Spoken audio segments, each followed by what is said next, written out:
Hello everyone to Let's Be Real, and on today's episode we have a really big announcement that you may or may not want to listen to. We are doing a bunch of quick takes on a bunch of different stories that we've missed over the last few weeks and some that we've had time to settle with as well. Ted Lasso Season 4 will be covering that, and the new Minecraft trailer, dog shit, we'll be talking about how bad that was, and Luca Guadagnino in talks to direct a standalone DCU movie. So those are some juicy topics that we'll be diving into for today, but we're going to start things off with the big one. The big one is our little announcement we have. Our little big announcement. Little big announcement, yeah, that's a good way to put it. So I haven't really had much time to really think about how to, I guess, articulate or convey this, but essentially with movie games, me and Nan have been talking just a lot about the future of it, and essentially from immediately all of our social media and everything else that we plug into the show on what you should like and follow and all that stuff, we won't really be contributing to that anymore. As for this podcast, we will be ending this podcast sometime in the near future, maybe around the year's end is where we're looking at right now.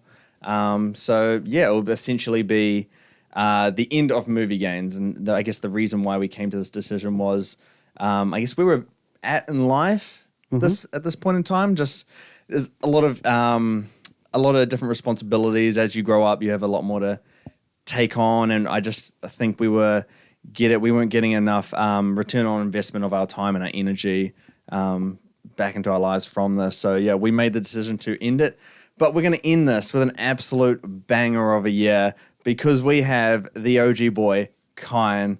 He is back. The lad has returned. Return of the king. So Kyan will be joining in on the potty sessions that we do as we round this thing out. He's obviously a key piece of movie games in itself, right from essentially the very beginning. He helped evolve it to guess what it became today, and Nayan jumped on board, and we continued to where we are now.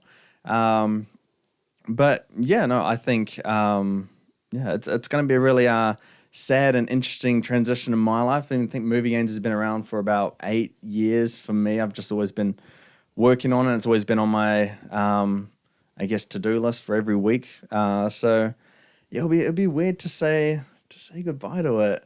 James might cry. Huh? No, I don't think I'll cry. I think I've accepted the end of it. But yeah, just you guys know the chaos of this year that has been my life for the first 6 months, and I think that just, I guess, taught me a valuable lesson and where I need to, I guess, devote my time and energy now. And I just realized that it was no longer movie games, and I don't think that's a bad thing. I think it's a good thing to know when it's time to call it. I have a lot more creative pursuits that I want to do in my future, and I'm just very glad I did this for like a multitude of reasons. People got to hear me talk about movies. That's something I've always wanted in my life, at least growing up. I got maybe tens of thousands of dollars worth in terms of popcorn, drinks, and movies and other merch and stuff. So, yeah, and I got you two guys as well. And obviously, we were friends a little bit before the whole movie games thing, but I think this really fortified our friendships on a much deeper level than we were kind of, ever could have predicted. So, I'm extremely grateful for what movie games has done and what it's been in my life. So, yeah. Let's end this one with a bang. Our sad and farewell is going to be the one where it gets tough. We're on our farewell tour, guys. The last dance. That's what we're going to call it. The last pod. The last pod. Yeah. That'll be a cool day. But as soon as we've figured out a date, we'll just announce it. So yeah, we're not going to be plugging any of our social medias. Just listen to the rest of our potties and enjoy the final good times with us as well. Yeah. And to anyone who has listened or been devoted or listened to multiple episodes, really thank you for coming on this journey with us. We hope that you've appreciated, the time and the energy that all three of us have really committed to what we've been doing here. You guys are, I guess, what makes it worth it at the end of the day. So, we appreciate it. All right.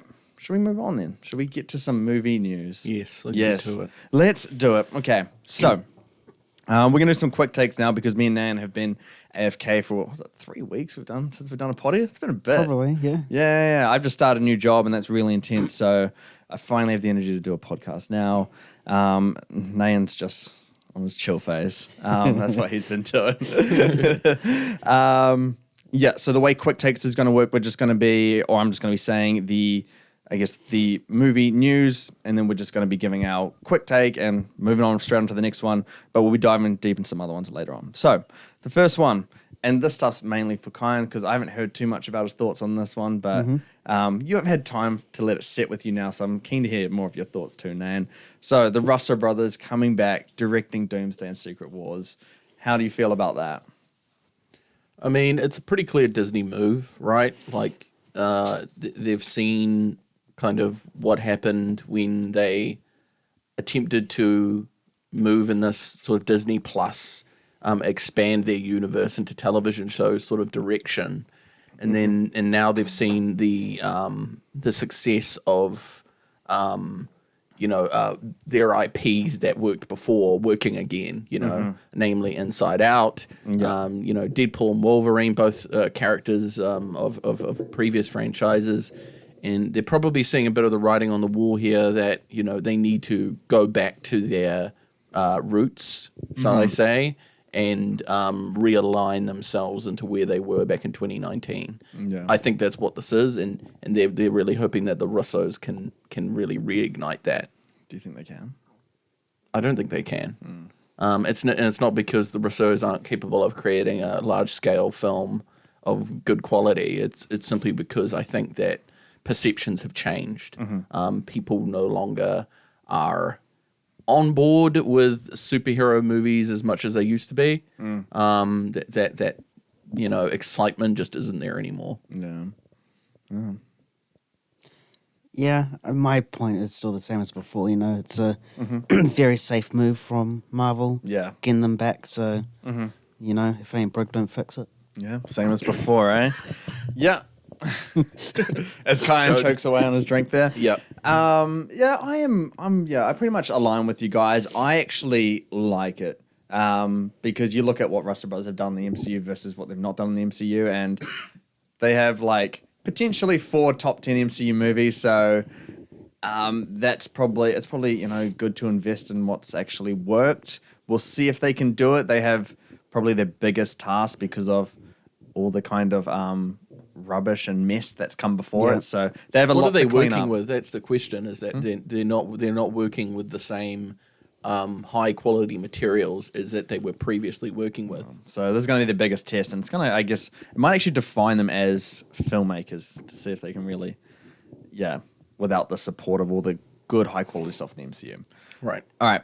Robert Downey Jr. coming back to the MCU as Doctor Doom. How do you feel about that one? That one's interesting.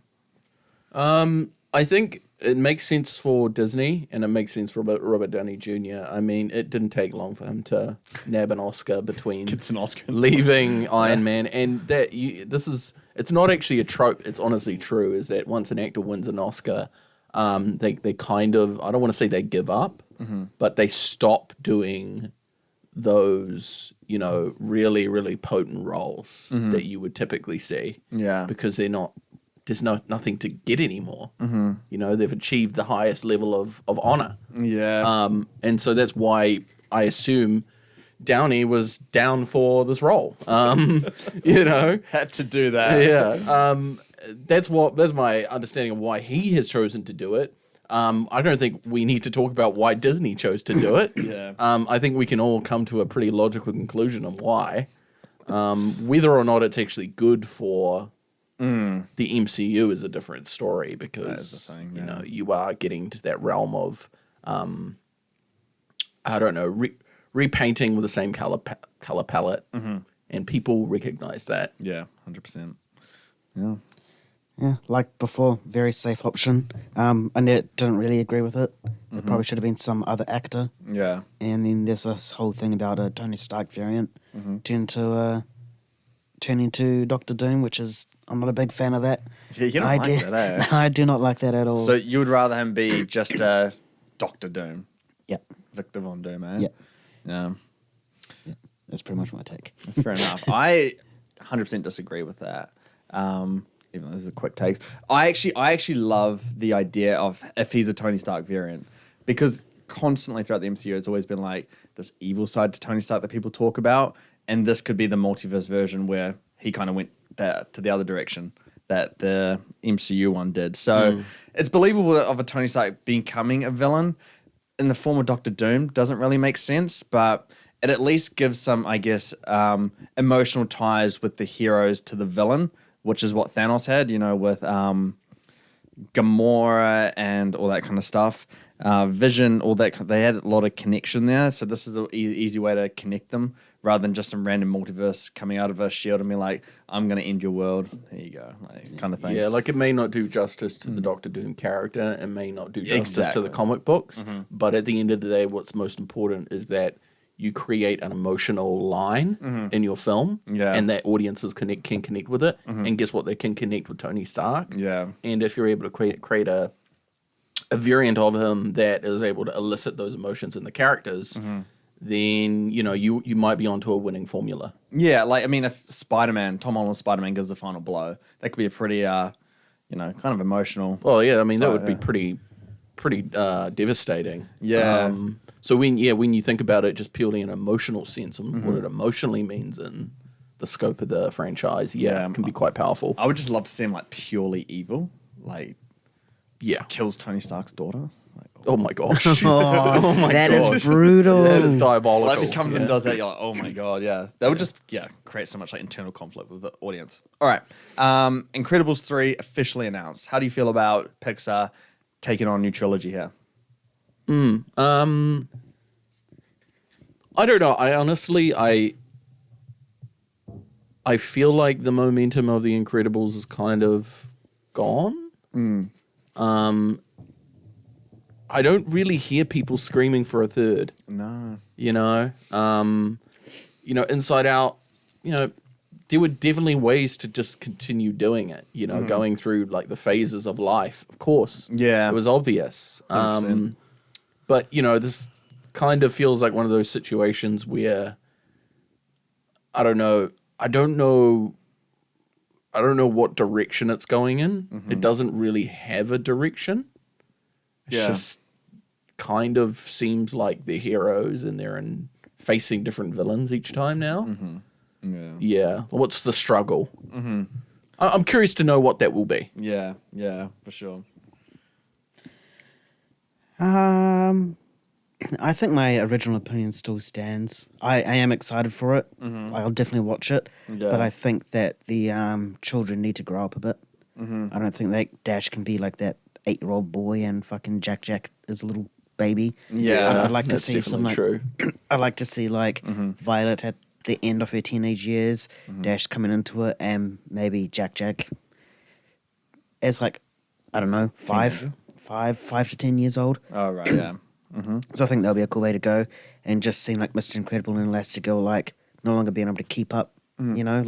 Their ages, aging out of it. Yeah, ages get into them as well. So I think that's what I would like to see. And we all know Pixar can do that stuff. I mean, just look at Inside Out. Yeah, in terms of telling those sort of stories off age catching up to you and stuff like that. Yeah, so totally. I hope that's the route they go.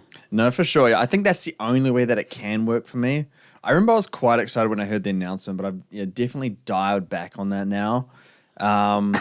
Because I do agree with you, Kyan, about Incredibles, because it feels like they're just going to become superhero movies in the Pixar Incredibles format now, and the first one's so unique for a superhero movie, at least in the story that it was telling. But if they age them up a lot, and it's like you got Mr. and Mrs. Incredible Elastigirl kind of heading towards retirement, and you got those kids stepping into their own, I think you can create something a little bit more interesting and develop those characters much more than what they did in the second one. So that's the route that they have to go down, I feel. Yeah, it would also be interesting just to know kind of where powers come from as well. That could be something I would like to know. Okay, that's real deep stuff. That would be interesting. I don't think they would do that, but a little bit of history in the world could be cool. All right, Blade and Armor Wars are facing potential cancellation. How do we feel about that?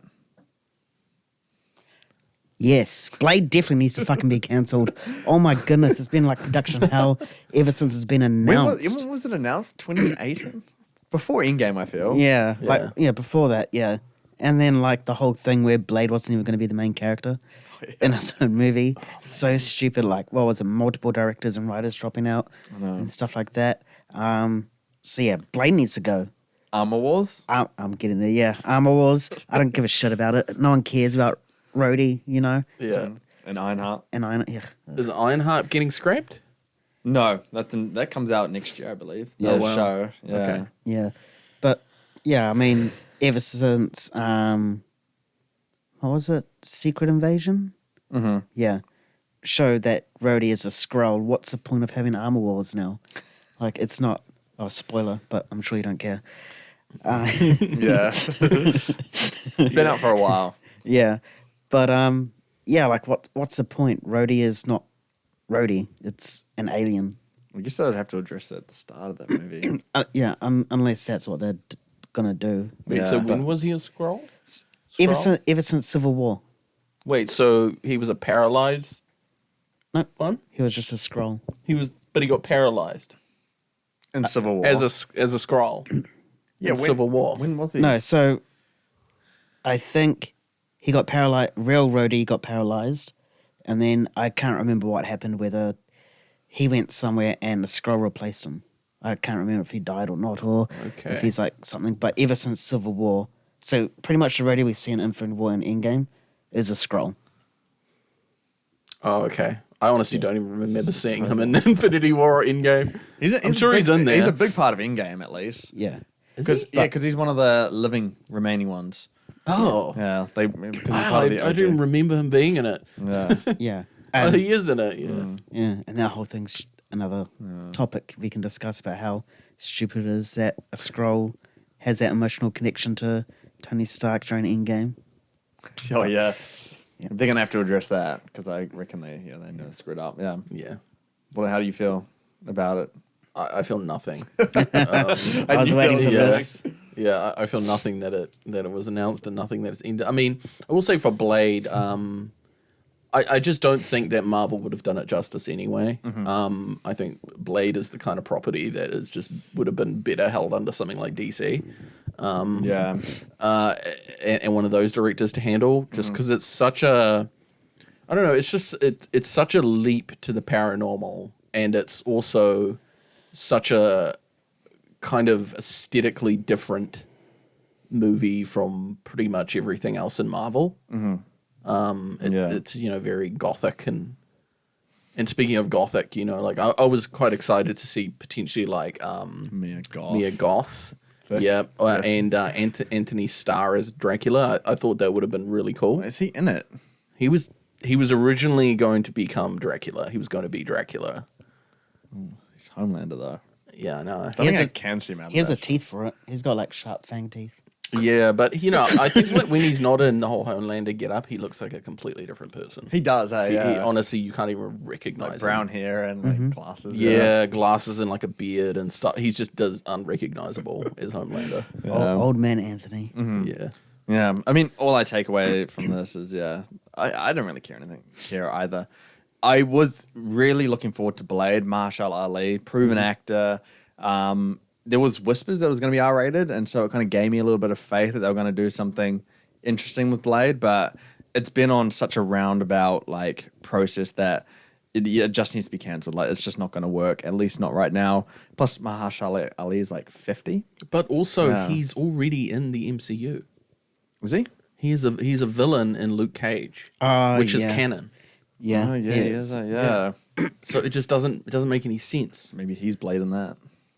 No, he's not. He dies. Maybe they don't address it, or they don't view it like it's canon, but they don't view it as canon. Well, clearly. Yeah. All right. Okay. Next one we got now is Josh Brolin has been offered the role of Green Lantern in the DCU. James Gunn's DCU. They got Is this Howard Jordan, right? pardon, yeah, Howard Jordan, because they got who's that Nathan guy as Nathan. Huh? Nathan Fillion? Yeah, Fillion. He plays Green Lantern and Superman. I don't know which one. The goofy looking one. It's not Jon Stewart. It's not Hal. Or I get so What confused. are you talking about? Guy Superman? Gardner. Guy Gardner. Yeah, Nathan Fillion is Guy Gardner. Green Lantern in Superman. Right. And then so Josh Brolin has been offered the role of Hal Jordan? Hal Jordan, Green Lantern in the Green Lanterns TV show with the DCU. Ewan McGregor and Matthew McConaughey are backups. How do we feel about this kind of casting and the route that they're going down for it? I don't think any of those are appropriate casting choices as Lanterns. Yeah. I think all of those are older guys that are quite frankly probably better than that role. Yeah. I think there's someone else out there for that role.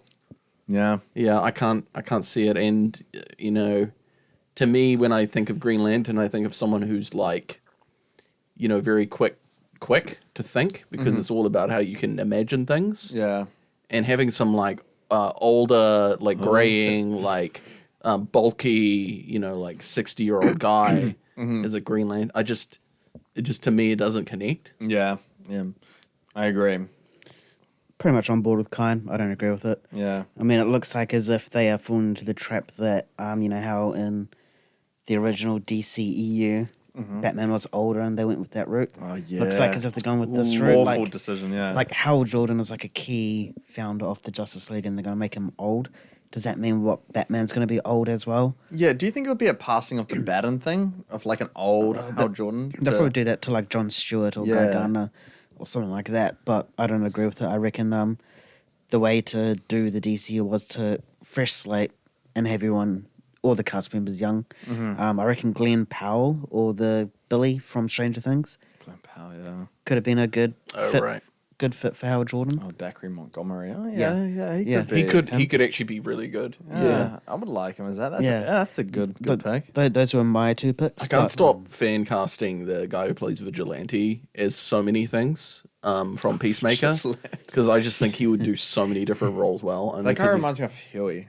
He does, eh? Yeah. The nerdy, scrawny little guy. Yeah. But yeah, I don't agree with it. Yeah. They need to go younger. Don't know what they're doing with DC. Yeah, I don't. It surprised me because it was just such an older casting, and I thought, you're gonna learn from past mistakes. I think, you should start young and then have all like the main characters of these next phases of DCU or chapters or whatever they're gonna be called, and grow into them. I think that's probably the better way to do it. But I don't know. I'm curious to see what James Gunn's got in store for us. Okay, Ian McKellen and Orlando Bloom have been asked in discussion to return as Gandalf and Legolas in The Hunt for Gollum, directed by Andy Serkis. How do we feel about that?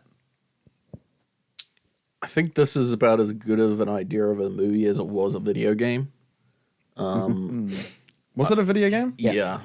A very poor video game. Yeah, it just was a terrible... For the whole concept itself, clearly it's supposed to be a stealth game, but it just didn't land. Nobody liked it. I don't really understand what the anchor is here, because I assume this is about like the orcs hunting down Gollum to get information about what he knows about the One Ring, so that they can track down where it is. But for me, would this be prior to Lord of the Rings? This is prior. Yeah. It's actually, you do see a scene in Lord of the Rings where Gollum is getting tortured. Yeah. And that's where they extract the information that Bilbo has the ring in the Shire.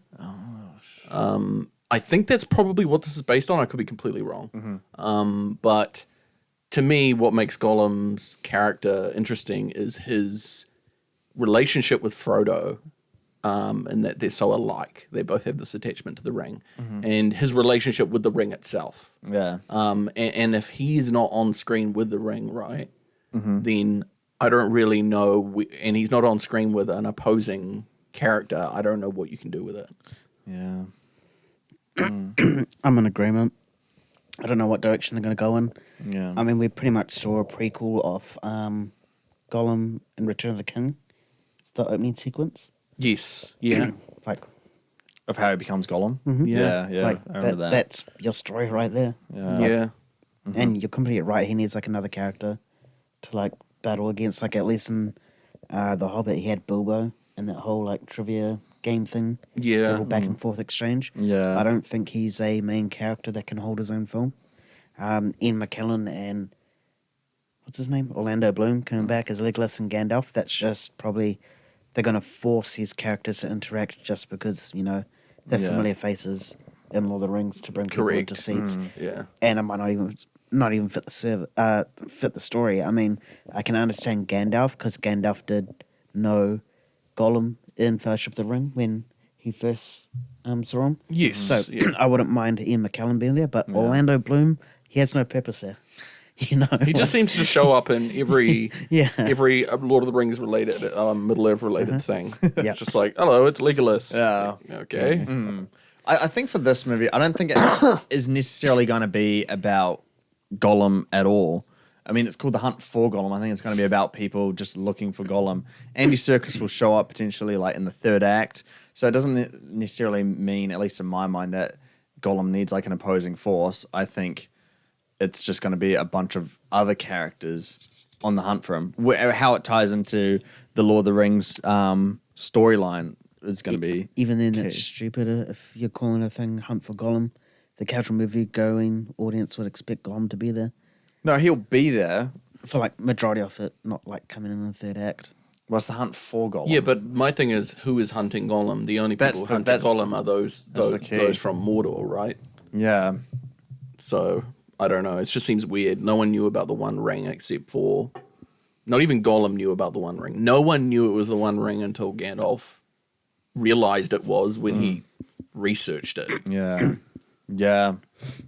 Interesting. I wonder how they research books, scrolls. Yeah, he was like going through like loads of books and stuff, wasn't he? Yeah, there's actually a 20-year gap in the books between him leaving the Shire and then researching the ring.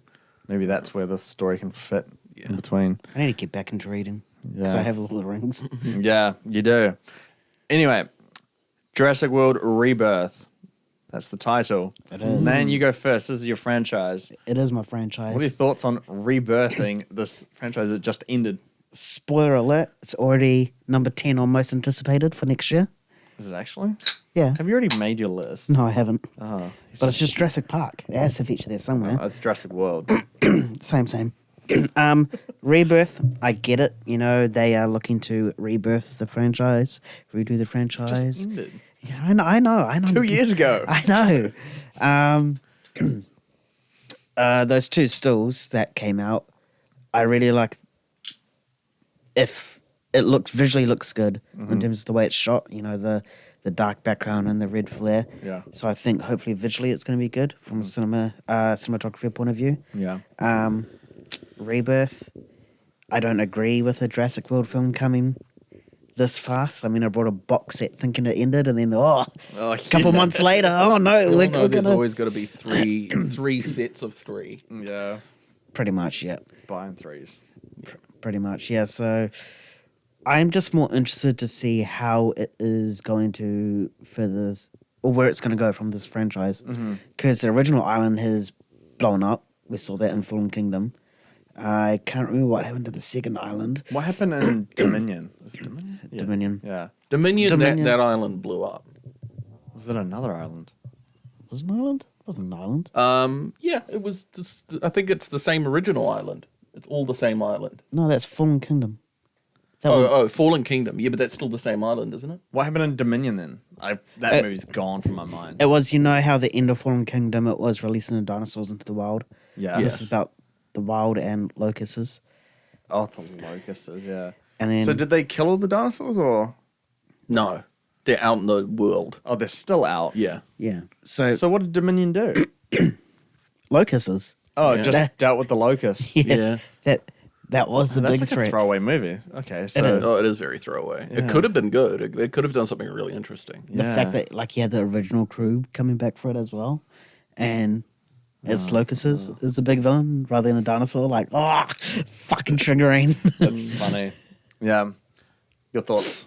Yeah, I mean, I'm not entirely against the concept of the locusts, right, though, because, Jurassic doesn't necessarily just mean dinosaur, right? It's an age, and there were a lot of animals during the Jurassic period and the Triassic and all those ages, right? Yeah. So I'm okay with them bringing in other creatures. But at the end of the day, it all comes down to how Dominion ended. and it just did not end well at all. It ended. I've forgotten. Yeah, it ended exactly like that. Like it was like what? Yeah. And as soon as that movie finished, I was so disappointed because I thought they had a chance here to do something really interesting, and that was, use this whole locust concept as a sort of a world-ending situation where it just wipes out humanity's food supply, and it goes post-apocalyptic, right? And then you have a sort of and then we move into this next trilogy, right? And it's called Jurassic Age instead of Jurassic World. Man's thought this through. I was gonna say he's thought of it all. Yeah. And it's the population of the dinosaurs has skyrocketed because there's no humans around to control the population, and it's human survivors in a post-apocalyptic world with dinosaurs everywhere. It's pretty much like Planet of the Apes. Pretty much. Yeah, that's exactly what I was thinking. Planet of the dinosaurs. Pretty much. Yeah. That's interesting. Yeah. Yeah, it would really switch the dynamics that the first 6 movies have dealt with. So yeah, I'd be down for that idea. Hopefully it does that. The only thing that's really got me on board for this movie is Scarlett Johansson and Gareth Edwards, because he can capture scale. He captured Godzilla probably in the best that we've probably seen. 100%. Yeah, and sure. so if he can do something great with this, at least visually, I can enjoy it at least. And it's hard to be worse than... Have you seen the stills? Pardon? Yeah, I have. I can't take too much away from them. Yeah. But yeah, it's hard to be worse than Fallen Kingdom and Dominion. Ultron returning in the Vision series. Vision Quest, I believe it's called. Ultron's back. James Spader. You go, Nate. I go. I was about to say, do you want me to go? Yeah. I don't mind it because at the end of Ultron, we had this really good conversation between Vision and Ultron. So it's obviously going to explore that a lot more. I think James Spader is a fantastic actor, and his voice is absolutely amazing. So I think him coming back as well will be good. It just depends on how Ultron is going to be used in Vision Quest. Yeah. We know it's not actual Vision; it's white Vision. Is it? Well, has to be. Vision's dead. So, yeah, really depends, but I don't mind it. I think it's a good character to return. Yeah. I don't really care. Yeah, I knew it. I was never blown away by Ultron's character. I'm sure many people can understand that. He's like Nain said, Spader's a fantastic voice actor, and that's what gives that character most of its credence, is his very commanding voice. Yeah. And makes him more interesting than he is. But I know Ultron's a big thing in the comics. He does a lot of things in the comics. He's like destroys the whole universe in the comics or whatever. Yeah. But to me, I'm done with Vision. He really should have ended with WandaVision. Should have ended with like an Infinity War. Well, yeah, like I'm completely fine with whole Scarlet Witch creating a version of him. Yeah. But it should have only ever been an imaginary version of him that didn't really exist. Yeah. It should never have been create White Vision and that whole subplot and Ship of Theseus and all that crap. Yeah. Oh, I forgot. Oh, that's a good one. Yeah, I like the idea of Ultron more than I actually like Ultron itself. So I'm not totally against this because I think they can work, because I think they really did drop the ball of the character of Ultron, because if the character of Ultron we got in Age of Ultron versus the one in that, you remember that What If episode, and he goes absolutely insane and yeah, like proper Ultron. Yeah, and I'm like, oh, okay, like the potential of Ultron is there. So if they, do a little, throw some breadcrumbs of like maybe that kind of Ultron returning, I could really be down for it. But the whole idea of the Vision series, you still can't get me excited for it by throwing this character in. I guess the only interesting side of it is that Vision is half Ultron and half Jarvis. Yes. So how they make that work, but Vision, we don't need to do Vision. So yeah, I don't really care about it. All right, so the new trailer dropped for Lord of the Rings, War of Rohirrim. Kai, you're a big Lord of the Rings guy. What do you think on this? Are you excited for it? I'm interested. I don't know if I would say I'm excited. I don't know. I'm not familiar with the studio enough, the animation studio enough. I know they did like the Rick and Morty anime, which wasn't very good. But they have done some other stuff, which is apparently supposedly okay. I don't know. I mean, I think it will be entertaining and neat to see, but at the end of the day, Lord of the Rings is incredibly Western at its core. It's probably like one of the most Western narratives out there. Yeah. And having a Japanese studio really turn it into an anime, I think you're going to lose a bit of that Tolkien touch. Okay. That you would feel when you're watching something Middle Earth. It's a nice tag. Yeah. I'm looking forward to it. I'm same boat as Kai, and I'm interested, but I'm not excited. Yeah. But I am looking forward to it, so I'm contradicting myself here. Yeah, that kind of is the same thing. Yeah, well, sure. I just really like the visual style. I agree with what Kai is saying. It's going to lose the Tolkien touch, but it'll be cool to see Lord of the Rings taken in like a different sort of visual style. You know, the whole Japanese anime style. If you can do anything different visually, it has to be an animated version of it. You can't really do it in live action because then that will piss off a lot of people. It has to stay with that Tolkien sort of look, but with this, I'm really looking forward to it. Looking forward to it. Interesting, yeah. But I'm not excited. Okay. Well, that makes sense. Yeah. Yeah. I couldn't give two shits about it. I probably wouldn't even watch it in my life. I think it's a waste of money. But that's just me. Well, Biggest Lord of the Rings hater in the world right I'm here. not there's just nothing intriguing about it. Like Hunt for Gollum, there's something for me to be intrigued about. I don't care. No, it makes sense for someone who's not like an avid fan of Lord of the Rings to just not give a shit about this, because at the end of the day, it's a kind of a niche story within what you could define as, anime is not niche anymore. Everyone fucking watches it apparently. Yeah. But within a relatively niche medium, right? Lord of the Rings plus anime equals barely anyone watching it, to be honest. Yeah. And it's really getting sold just purely because of its IP. I mean, literally, the opening sequence of the trailer is literally from the movies. Yeah, literally. Yeah. But I thought it was a bizarre movie to put in cinemas. I don't know what the target audience is, except for kind of the hardcore fans, or just heavy Lord of the Rings fans. It's probably it. Yeah. Well, I think what it comes down to is that anime movies are traditionally, compared to live action films, quite inexpensive to produce. They're not cheap, but they are relatively inexpensive compared to live action films, and the box office take home is a lot higher than you'd think, because there's a lot of anime fans out there. Like you could imagine like stuff like Demon Slayer and stuff that earns hundreds of millions of dollars at the box office, which doesn't get talked about a lot. Internationally, they do. And particularly when you actually look at its budget, seeing the budget level being not low, but relatively low compared to Hollywood movies, it's actually very impressive. Yeah, they do decent at domestic. Not like the typical blockbusters or anything, but they don't have any leagues though. That's for sure. Yeah. So I don't know the market here. I would say under 200 million worldwide for this. I don't think it's going to be big at all. Yeah, I would agree. Mufasa's going to dominate it, because we're looking forward to that one. Really, I think it'll dominate it for sure.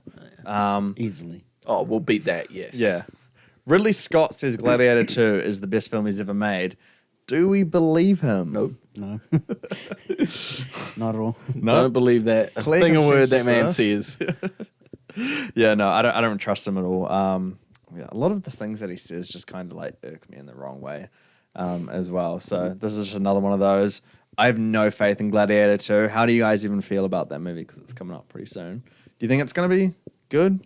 I think the story's going to be mid, but like the choreography, the visuals, and cinematography. I'm excited for that. Yeah, I think on the technical level, it's gonna be amazing or good, but anything other than that, it's gonna be mid. I think Paul Mescal will be great. I think Denzel Washington won't be that great.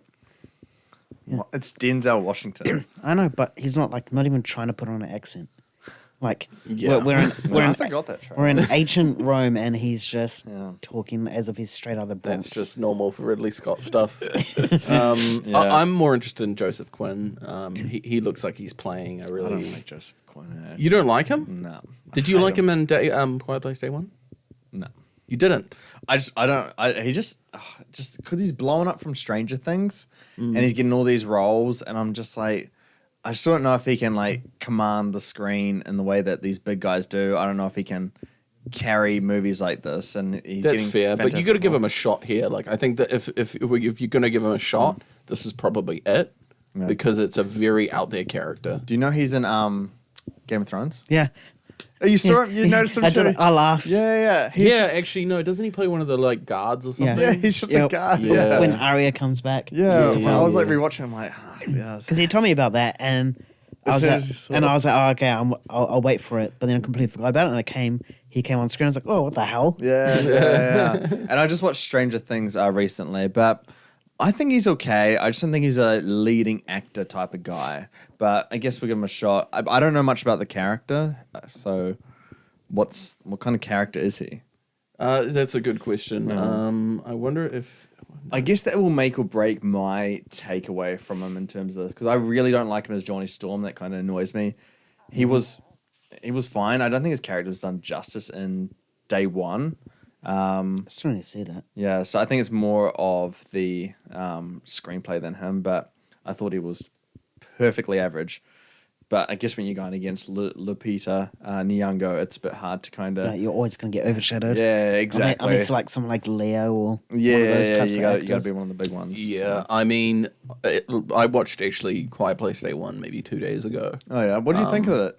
I actually thought it was, Lupita Nyong'o absolutely carried it. Yeah. Like, with a, friggin' chains behind her back. Yeah. She was just the everything of it, the emotional core, the everything. I thought it was honestly a character movie. Mm-hmm. It was a straight up character movie that happened to be set in Day One. I thought it was okay. I was quite underwhelmed by it. I was underwhelmed by it not very feeling like a Day One situation that I thought it would feel like, because I kind of wanted that intensity that I felt from the start at Quiet Place Part 2. Mm-hmm. And that's not really what we got. We kind of got her blackout and then miss most of the action. Yeah, I think I just wanted to explore more of the origins of what these beasts are and their motivations and stuff. We don't really get anything of that. Yeah, I mean, I think they're just mindless aliens, to be honest. Yeah. Mm. Yeah. Yeah. Okay. Alien vs. Predator movie, but directed half by Dan Trachtenberg and half directed by Fede Alvarez. The director of Alien Romulus said that he would like to do an Alien vs. Predator movie with those two as directors. And you've seen Prey. I don't know if you've seen Romulus yet, but... I've seen Romulus. Yeah. So what are your thoughts on that? Duo kind of... I'm excited. I mean, from what I understand, the next Predator movie is called Badlands, and it's set in the future. Started filming, Yeah, it's actually filming down the road from where I work. It's filming in New Zealand. Yeah. Should we at least a lot of the sci-fi sequences are. Should we go star in it? You should sneak in and make a cameo. I've had a lot of the production crew come in actually to my workplace, and they've shown me photos of the set and such. All right. Told us any of this. Mr. Big Shot. Saved it for the... I won't say anything because I want to respect their privacy. But you're gonna say it off air, that's for sure. Yeah. But it's I can imagine it. I can certainly imagine it becoming a reality. Mm-hmm. I think they have announced that it's a sci-fi set in the future. Mm-hmm. And so is Romulus, obviously. Yeah. So I can imagine those two things intersecting. I, for one, actually love the original Alien vs. Predator movie. I think it's so campy and so much fun. I can't remember it. I've seen it ages ago though. Yeah, it's really fun if you love Predator and you love Alien and you just want to see it. It's kind of like watching Freddy versus Jason. Like, it's stupid as shit, but it's really fun. Yeah. And Requiem was shit. Alien vs. Predator Requiem. But this, two very competent directors coming together That would be kind of cool. and co-directing. Damn, that would be interesting. Yeah, for sure. Yeah. I haven't seen Predator or Alien vs Predator, so Have you seen Prey, the recent one? I've only just seen Alien. I So- think, honestly, pretty much all the Predator movies. So Predator, Predator 2 is good. Predator and Predator 2 is good. Predators is also decent with Adrian Brody. And then I think it's called The Predator. That's terrible. Oh, the one that came out like 20 something. Yeah, I think it has Machine Gun Kelly's in it at one point. Oh, God. It's not good. Yeah. Well, So yeah, I haven't really seen it, but I mean, I really enjoyed Romulus. yeah. So I don't know who's the first guy you said. Dan Trachtenberg. Yeah, who's that? Yeah. What did he do? He directed Prey and he directed 10 Cloverfield Lane. Oh, I do like that film. Yeah, and Okay. Prey's 94%. So you got two guys kind of helming these franchises now that are competent. They kind of know what they're doing. So Yeah, they're and- very much competent. And they Yeah. clearly know like the lore and yeah, stuff like bring them that. together. I'd love to see what they could do. I could get behind that. Yeah, Yeah, and they both coincidentally consistently operate within the horror thriller subgenre, and both consistently use female protagonists yeah, in all their films. With Fed Alvarez, Don't Breathe, female protagonist. Yeah. Evil Dead, female protagonist. Romulus, female protagonist. And Dan Trachtenberg with Prey and 10 Cloverfield Lane, both female protagonists. So there's a very good intersection there. yeah. They could do something cool together. Yeah. That would be kind of cool. I'd love to see that come to light. All right, Beetlejuice opening weekend set to be over $100 million domestically, beating Dune, third best for the year behind Deadpool, Wolverine, obviously, and Inside Out 2. But beating the heavyweights of the year, Beetlejuice. Thoughts, Nan? Legacy sequels, Legacy sequels. They are an absolute beast. I know Beetlejuice is very popular. Is he? I've never really heard of it until It is very popular. now. Yeah. It's a very popular film. Everyone's and stuff like mums. that. It's kind of like one of those Yeah. things. Like everyone's mums and dads know Yeah. Beetlejuice. Yeah. Yeah, so I can easily see this. I can easily see that figure, Yeah. if not more. And it's completely understandable. And you've seen Beetlejuice, and like the whole weird, campy, quirky soreness of it. I guess that's what people would like to go. So yeah, I can see it. It is insane, like how it might be Inside Out 2, Dune as well, but Legacy sequels, man, Yeah. they are a new trend in Hollywood. What? Yeah. You go. Yeah. I mean, I've seen Beetlejuice, the original. It's fine. I didn't have as much of a connection with that. I prefer Edward Scissorhands from a Burton film. That's a good one. Yeah. There are plenty more Burton films that I prefer than Beetlejuice. Yeah. To be honest. Batman? Batman? Yeah, even Batman. To be honest, it has its quirks. No, so does Beetlejuice. But again, I'm just really reflecting what Nayan says is that legacy sequels. I would probably see this in a similar light, not quite at the heights, but a similar light to what Ghostbusters would be. Yeah. Where people love the memory of it, and they get quite nostalgic when they think of it. That opened to like 40 million though, the rebirth of that. Yeah, but, Rebirth. but that had you had the female Ghostbusters, and then you had That ruined a lot of the momentum. and then you Sure, had sure. Afterlife, and then so it never really had that proper legacy sequel Correct. sort of film. Yeah, it kind of got neutered before it got properly done, which was the one with Paul Rudd and such. Right, yeah. I don't know. I think it's still bizarre. I'd think something like this to be around like the 60 to 70 million mark, 100 million. Beating Dune 2, there's just no one can really kind of see that coming, even in your case, or like the popularity of Beetlejuice. You're talking about the biggest stars in one movie, Dune 2, that's been had so much marketing budget pushed behind it in comparison. But I mean, hey, it's a good thing for cinemas and stuff like that. So I'm always going to welcome it. It's just a really bizarre movie. I think there's just a really good rhythm with movie going at the moment. So perhaps it's the time of release, that kind of end of summer season at its close now. We are getting to spooky season as well. Yeah. And Dune was in February, which was a really kind of odd place to release it. So I thought it was March. Yeah. Pardon? I thought it was March. No, like end of Feb, dude. It is, yeah. But yeah, all good things at the box office. Yep.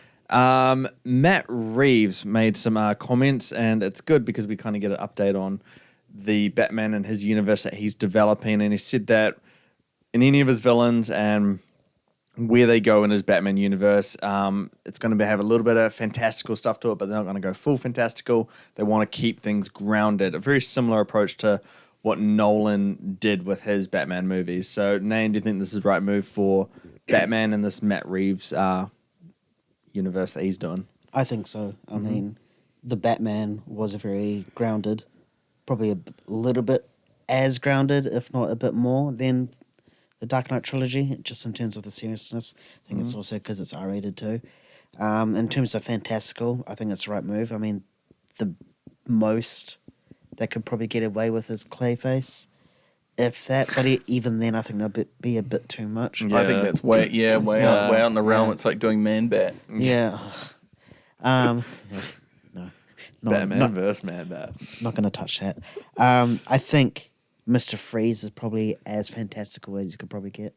I can't see Poison Ivy being in this sort of world. Why? I think she's just too fantastical. I think you can dial it back. Just straight up eco-terrorist sort of lady who uses poison. She doesn't need to control vines, I reckon. And that's not Poison Ivy. Yeah. I mean, you're not wrong, but I mean... I can see where you're coming from. But Bane and the Dark Knight Rises is not really Bane. He doesn't have, serum pumping into him. That is true. Yeah. That is true. Yeah. And Batman had serum pumping into him in the Batman. It's true. He did have serum. Yeah. So Bane is plausible in this. Yeah. But I don't think soon. I don't think that's fantastical. Yeah. Like your Clayface. Essentially, it's superpowers versus I don't know what you'd call it. A man. Pardon? A man. Or a female. Yeah, I mean, it's just if they have superpowers or not. Clayface is an example of a character I can't imagine doing correctly, unless maybe there's someone who has like a Mission Impossible machine where they're able to fabricate people's faces, and you do a sort of they're constantly switching faces or something. Well, that'd be like Martian Manhunter or something like that. No, but I mean is that they're just more of a espionage person as opposed to actual Clayface. Oh, it'd deviate too far from the character where it wouldn't even be Clayface. But that's what I mean. That's why you can't go fantastical. What about Two-Face? Easily, you could easily do that. He's not fantastical. I mean, you don't see anyone in the world walking around with half a face. Because no one had half their face burned. Yeah, but they couldn't even be like that. Oh yeah, definitely not like Harvey Dent is. Like Harvey Dent in The Dark Knight is it's a recipe for infection. I don't really want to see. I want to see new villains. Yeah. Or villains from previous movies done. Well, Two-Face is a Joker too, I guess. So you got that. Like Mr. Freeze. I want to see him done properly. Do you think he's too fantastical though? I think he might be. I think he's too fantastical. Nah. Because what's his powers? He's just cold all the time, really. He just requires to be living in sub-zero temperatures. Yeah. So he's superpower. You'd have to change him where he can just manipulate or just have really advanced ice weapons. But even then, that which is what it goes Mr. Freeze campy. is. It gets dumb when you have I have an ice gun or something. I just feel like within Reed's universe, it's so gritty and grounded. It's very much. It's almost like Nolan, but with a mix of Fincher. It's just super grounded. Who's a plausible villain that you could just chuck in there? The one I said is just Poison Ivy, eco-terrorist. She can't control vines, but she's avidly wants to help the world by poisoning the world, killing people. Yeah. Yeah. Ra's al Ghul. No, you said you wanted new villains, and that's one of the most covered ones. Nah, but it's not done properly. Now be Mr. Freeze. I want Mr. Freeze. You want Mr. Freeze? I just don't. Arnie is just not Mr. Freeze. I want Joker. Oh, fuck off. Barry Kogan. Yeah. Oh, I don't know. The Riddler was such a great pick for the first one. It was. And I guess he did redefine the Riddler. You know, because Riddler's like a bit of a joke, similar to, Yeah. like, he's like what Jim Carrey portrayed him as. Right. I'm just trying to think what other villains there are that you could do. You got the Quarter Owls. But Yeah, that's right. I think they'll be a bit too complex. I think you need to build up towards that. I think it's like a third film sort of. Is it like a villain that's like a little bit more political? Harvey Dent? I don't know. Just Poison like- Ivy.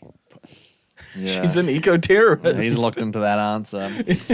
All right, those are our not so quick takes that we said that we're going to do. Yep. Yeah, we're approaching an hour now, so we're gonna cover these ones like the quick takes as well. Ted Lasso season 4 has been announced. Everyone's on board, I think, except for the guy that plays Jamie Tartt. Jamie. And Jason Sudeikis. I think they're still waiting for his What? confirmation. But most Ted important Lasso one? season 4. Yeah, that's happening. I thought he signed. I thought he agreed to it, which No. is why they made the announcement. No, they're still waiting on him. They're So- in talks. So they just made an announcement. I'll double check. Someone give me the take. I think we discussed this so much off podcast that it's just like it's not necessary, you know. Like season 3 was shit, but the way each character ended up ending was like, where do you take it from here, you know? So I can't really see where they go from here, apart from Richmond winning winning the championship. Yep. So yeah, I don't know where this show can go except for that, because everyone's arc is tied up. I mean, unless they go to a different sport, but we all know that won't happen. So say Jason Sudeikis comes back as Ted Lasso. How does he fit into the picture? Does he just come back in and coach and they win? It must be, but it's so stupid because Roy Kent ended up becoming the coach for Richmond. So it's like he said goodbye and all the I know. emotions came out.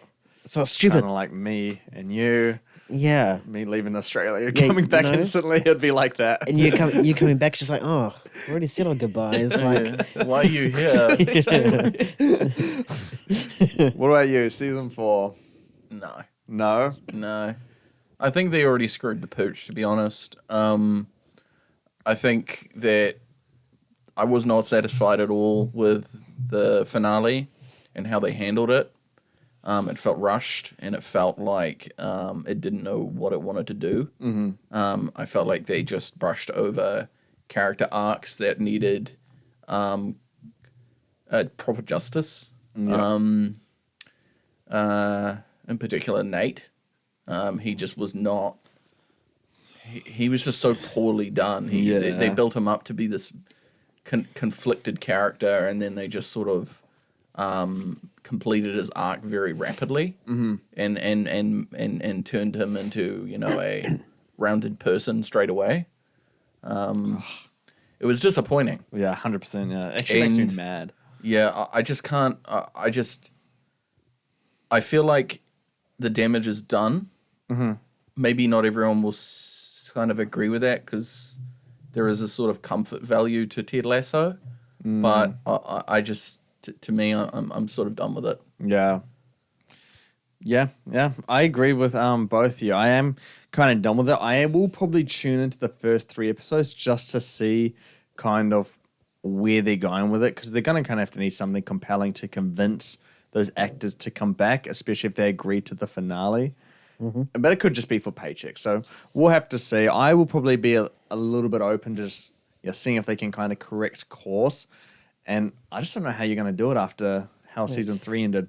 and the fact that Jamie Tartt isn't going to be there because the actor has scheduling conflicts. He's my favorite character as well. And he's the one that had the biggest character arc, and he's the main point of Richmond, Yeah. So how can you not have Jamie there? I think the way you do this is you have Ted Lasso's in America. He's struggling with his coaching staff, and he knows that it's not all about knowing the sport, but knowing how to bring the best out of young men to perform the sport. Brings in a Roy and a Nate and stuff like that. Maybe that could do it. It would throw a little different dynamic. It would continue the series in a more organic way. So it's Ted is in America. Yeah, coaching something, and then they And then Roy and that come to America. to help him coach. After he gets rid of his staff. So I think that's the only way that it can work for Ted Lasso season 4. Yeah, but otherwise I will not be continuing then finishing the series because season 3 left me on a really really bad note. But if they can capture the magic of the first 2 seasons, I'll be down for it. Yeah. All right, we'll move on to the next topic now, though. Luca Guadagnino. He's directed Suspiria. He directed Call Me By Your Name, Challenges. Am I missing anything? A Bigger Splash. Is that one of his first ones? It was an earlier one. It wasn't one of his first, but it was earlier. Right. Dakota Johnson. Oh, okay. All right. Yep. So those ones. He's in talks to direct a standalone DCU movie. He's quite an accomplished director, and he's very good at what he does. So this kind of director joining or in talks to direct a superhero movie with DC, how do we feel about that? I don't know much about this director. I haven't seen anything of his stuff except for probably Challenges. Mm-hmm. But if the quality we get from that film that he directs is on the level of Challenges, then I'll be down for it. Yeah. I don't know who he'll... I can't tell you what he would do. What property, because I don't know enough of his work, so I don't know his style. But I'll be interested. Yeah. I find he's a very I don't know, it's hard to like word it, but his films are very intimate and very They're sensual. Yeah, sensual is the word. Yeah, very sexually driven. Oh, Poison Ivy. There we go. There we go. Poison Ivy, yeah. Now you're speaking my turn. But he has a different kind of style that you wouldn't kind of see in this kind of in the superhero movies. He's much better than your kind of generic fill-in people. So this is a really great sign. If he does or doesn't do it, it shows that James Gunn's trying to get very unique directors. I mean, who do we have so far? We got Craig Gillespie. He did, I, Tonya. Oh, he did something else very good as well recently too.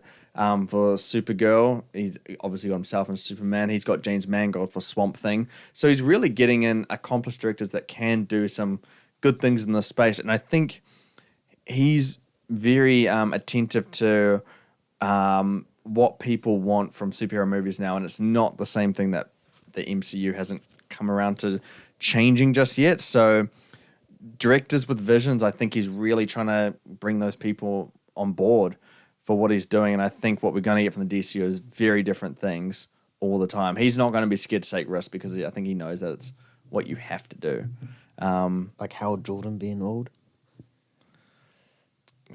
Okay. I don't really know what to say to that.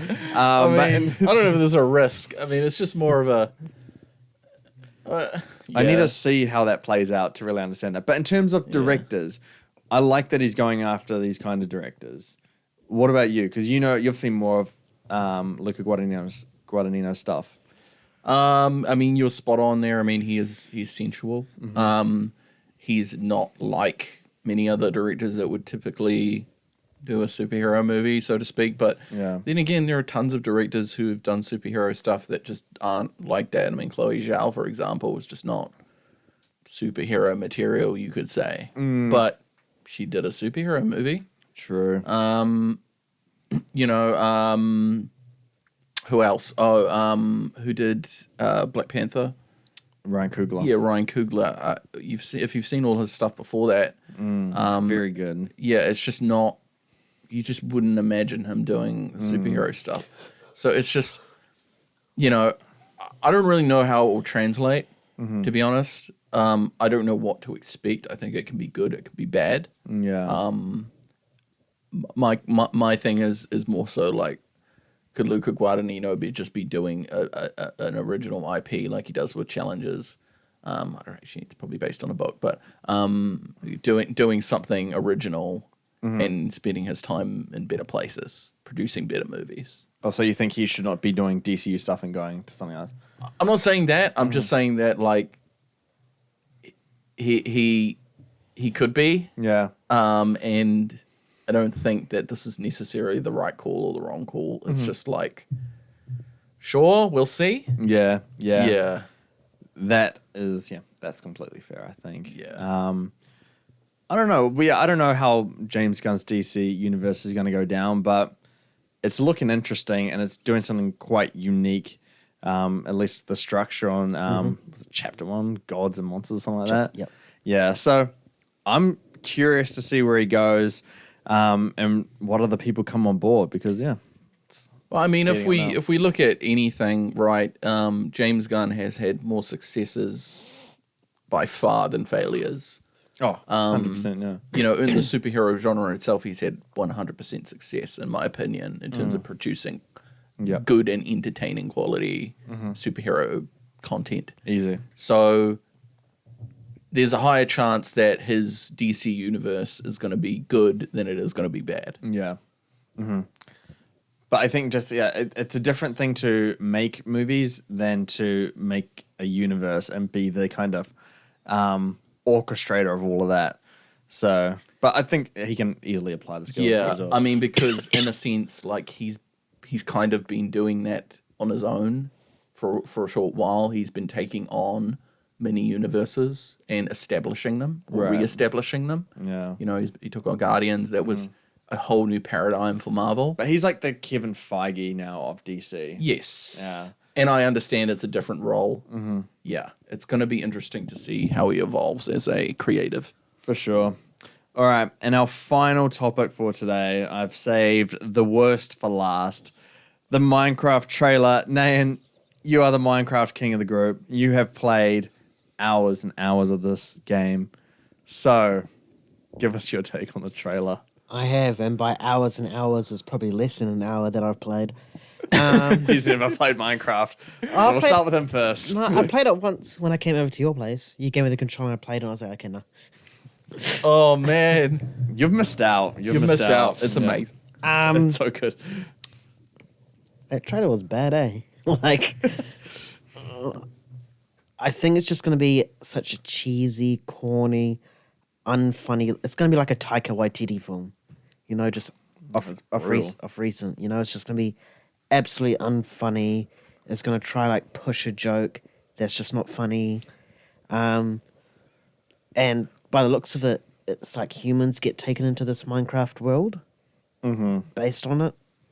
Like some kind of like Jumanji thing. Yeah. So. Yeah. Yeah, it's, I don't know. The llama's cool, though. Pardon? The llama's cool. Just doesn't make sense for like the Minecraft world. Kai, thoughts? I mean, the only way I see this being quite successful is if they're able to really strike some sort of narrative hook that just connects with audiences. Does it look like they can? I mean, the one thing Minecraft has going for it is that it's a game that's inherently about creativity in the same sense that Lego is, right? Yeah. So maybe if you can channel that into it, then you might be onto some winning formula. But I mean, from what I can see, I don't think they have the right selection of cast to really hit that. I could be wrong. Like and I've been wrong a lot this year based on like trailers, right? Like I think Fall Guy is a movie that I thought was going to be bad, like, utter trash. Yeah, and it wasn't great, but it wasn't utter trash. Yeah, and I was misled by the trailer majorly. The trailer was not good. And If is, have you seen If yet? I've not seen If. No. But yeah, what it really comes down to is that, you know, I don't know if the trailer will be perfectly representative of whether or not it will be good, because you can be sure that when people saw the Lego movie trailer, they were like, okay, sure, right. And then they watch the movie and they go, holy shit, this is great, actually. Yeah. Such a good movie. We'll see. Yeah, we'll see. I don't know. I feel like, they should have just stuck with animation for the entire thing. That's what the Lego movie did. So this movie, it felt like a movie kind of crossed with the Lego movie and Jumanji, where it's kind of humans going into the game. Yeah. But this trailer is dog shit. This trailer is one of the worst trailers I've ever seen in my life. In terms of worst or least anticipated movies next year, this tops the list by a mile. I don't think I've ever been least anticipated for a movie as I have for this. This is actually just... it was such a horrible experience watching that trailer, like, and so cringe. Yeah. Like, when Jack Black comes up and he says Steve, it's like he just walked on set from his trailer. Like, no costuming. It's just, I hate it. I hate the actors. Jason Momoa's turning into a bum. Jack Black has given up. There's absolutely no hope for this movie at all. I love Jack Black. Disgust. I love Jack Disgusting. Black, but I just can't with that role, that particular role. Steve? It just the delivery of it was Was he not. like the main character? Steve's like the generic just Minecraft Steve is like the what default character. Yeah, like basically. Lego, where he's just like that kind of just the generic one. Yeah, the default. So this movie looks absolute dog shit. I can't wait to not review it. Thank God MG is ending before that movie comes out. That's one I could not stomach to do because until it releases on Rotten Tomatoes to 94%. well, I hope it's good. You know, I love movies, so I hope they're all good. But I think this is a case where the trailer is directly reflective of the movie. This movie's going to be dog shit. One of the worst NZ produced movies of all time. Except for Lord of the Rings. So yeah. Oh, that's obviously a joke. But yeah. Hands out for blood. watch your fucking back, man. No, yeah. But This is going to be James's last podcast. but this trailer actually made me mad. I don't want to talk about it anymore. I'm just Fair enough. yeah. As someone who likes the games, I just I had like some kind of not optimism, but some curiosity with this movie through Victor of the Picture and stuff like that we did. I was like, live action Minecraft mixed. I've seen the live sets that they had here in New Zealand. What are they doing with it? Could be interesting. This is definitely off Victor of the Picture now, right? Oh, 100%. We got to do some final Victor of the Pictures before I go as well. But it's absolutely off. I should have just realized that Jason Momoa and Jack Black are leading it, and so it's obviously going to be a bad movie. But yeah, that's going to be it from us. Yeah, we've covered all of the news from the last fucking month and a half. So hope you guys have enjoyed.